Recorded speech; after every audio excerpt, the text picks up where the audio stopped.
استطاع إليه سبيلا ومن كفر فإن الله غني عن العالمين আর ঘরের হস্তনা মানুষের উপর আল্লাহর প্রাপ্য যার সামর্থ্য হয়েছে পর্যন্ত পৌঁছার আর যে লোক তা করে না আল্লাহ তাআলা রব্বুল আলামিন সারা বিশ্বের কোনো কিছুরই পরোয়া করে না আল্লাহর হাবিব সাল্লাল্লাহু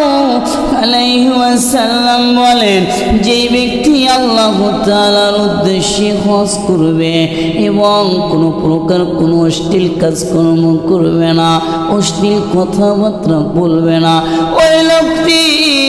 হজ থেকে এমনভাবে বাড়ি ফিরবে নবজাতক সন্তান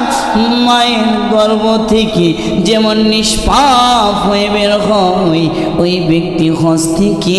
এরকম নিষ্পাপ হয়ে বের হবে জোরে বলুন না সুবহানাল্লাহ আমার ভাইয়ারে আল্লাহর হাবিব সাল্লাল্লাহু আলাইহি ওয়াসাল্লাম বলেন মাবরুর হজের প্রতিদান একমাত্র জান্নাত জোরে বলুন না সুবহানাল্লাহ আমার মুসলমান ভাইরা রে পদ্মার দুলালের মাগো ভালো করে শুনিয়া নাও আল্লাহর হাবিব সাল্লাল্লাহু আলাইহি ওয়াসাল্লাম বলেন ইসলাম ধর্ম গ্রহণের সাথে সাথে তার পিছনে সমস্ত গুনাহগুলোকে মাফ করে দেওয়া হয় আর যে ব্যক্তি হিজরত করে তার পিছনের গুনাহগুলোকে মাফ করে দেওয়া হয় আর যে ব্যক্তি হজ আদায় করে এই ব্যক্তির পিছনের গুনাহকে আল্লাহ মাফ করে দেয় জোরে জোরে বলুন না সুবহানাল্লাহ আল্লাহর হাবিব সাল্লাল্লাহু আলাইহি ওয়াসাল্লামকে প্রশ্ন করা হলো ইয়া রাসূলুল্লাহি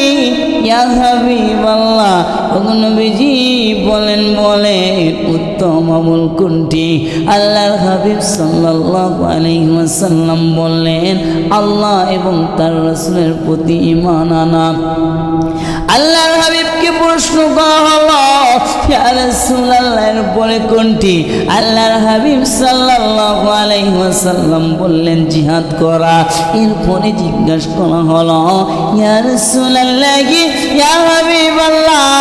ওগো নবীজি এর পরে কোনটি আল্লাহর হাবিব সাল্লাল্লাহু আলাইহি ওয়াসাল্লাম বললেন হজ করা জোরে বলুন না সুবহানাল্লাহ।